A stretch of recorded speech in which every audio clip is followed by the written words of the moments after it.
హైవ్యూర్స్ మంగళవారం రోజు నాతో చివరిసారిగా మాట్లాడాడు మా ఆయన పూర్ణం కుమార్ షా. 40 సంవత్సరాల వయసు.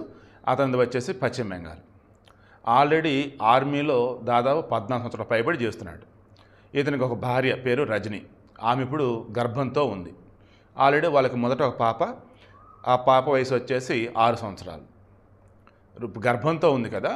ఈ పూర్ణం కుమార్ షా వాళ్ళ అమ్మ కూడా వచ్చేసి ఈమెతో రజనీతోనే ఉంటుంది. దెన్ ఇప్పుడు పాప ఆమె చెప్తుంది కూడా ఏంటంటే, మా బిడ్డ మాతో మాట్లాడింది మంగళవారం చివరి రోజు. అసలు మా అబ్బాయి ఏమయ్యాడు అంటాం. అతనికి సంబంధించి మనం ఏం మాట్లాడుకున్నాం, 0 లైన్ అని ఉంటుంది. యాక్చువల్గా దానికి ముందే ఫెన్సింగ్ ఉంటుంది. బట్ రైతులు ఆ పంట అనేది పండించుకుంటూ ఉంటారు కాబట్టి పంజాబ్ ఏరియా అనమాట. దెన్ ఆ రైతులకు ఓ రకంగా వీళ్ళు రైతు గార్డులుగా, రైతు నేస్తాలుగా, రైతు రక్షకులుగా ఉంటారు. ఎండ ఎక్కువ ఉండేటప్పటికి సమ్మర్ కదా, పాపం అతను ఇంటర్నేషనల్ బోర్డర్ దాటి ఆ పక్కనే ఉన్నటువంటి చెట్టు కింద కూర్చొని రక్షణ తీసుకుంటూ ఉన్నాడు.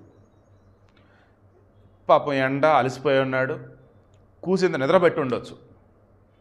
సో ఈలోపు ఏమైంది, పాక్ రేంజర్లు గమనించారు, వచ్చారు, పట్టేసుకున్నారు.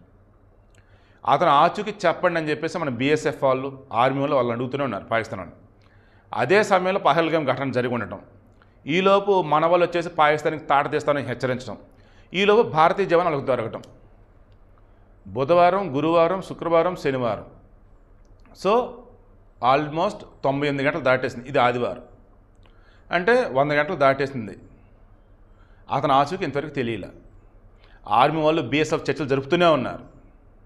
పాకిస్తాన్ ప్రపంచ రెస్పాన్స్ ఇవ్వట్లేదు.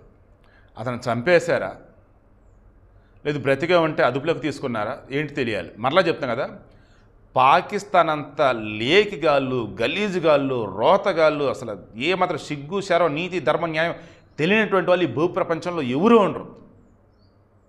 మరలా చెప్తున్నా, వాళ్ళకి అసలు మానవత్వం అనేది మచ్చుకైనా ఉండదన్నమాట. రూల్స్ అనే వాళ్ళకి తెలియవు. ఇంకా అంత గలీజుగాళ్ళు. అరే రైతులు పండించిన పంటకి కోతలకు సంబంధించి వాళ్ళు తీసుకున్నప్పుడు వాళ్ళు రక్షణగా ఉండే ఓ వ్యక్తి, బీఎస్ఎఫ్ జవాన్, పాకిస్తాన్ వాళ్ళు అలాగే ఉంటారు, వీళ్ళు అలాగే ఉంటారు. అరే కూర్చొని అలిసిపోయి చెట్టు కింద సెదతీరుతూ ఉంటే అతను ఆయుధాన్ని అతను పట్టుకుని వెళ్ళిపోయి ఎక్కడో మాకు తెలియదు, మాకు సంబంధం లేదనంటే ఏంటన్నట్టండి అసలు అది.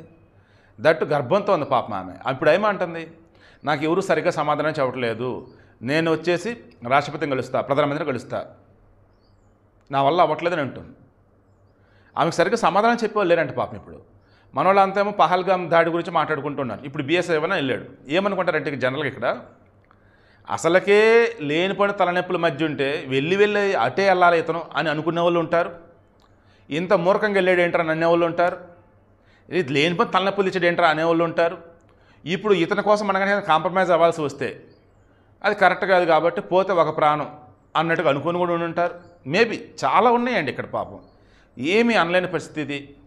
సో దయచేసి మీరైనా ఎక్కడన్నా ఏదైనా అనుకోనటువంటి విపత్తులు చిక్కున్నట్టయితే కొంచెం తెలివిగా ఉండండి. అండ్ ఆ ప్రమాదంలో చిక్కుకోకుండా ఉండడానికి ముందుగానే జాగ్రత్త అయితే పడండి.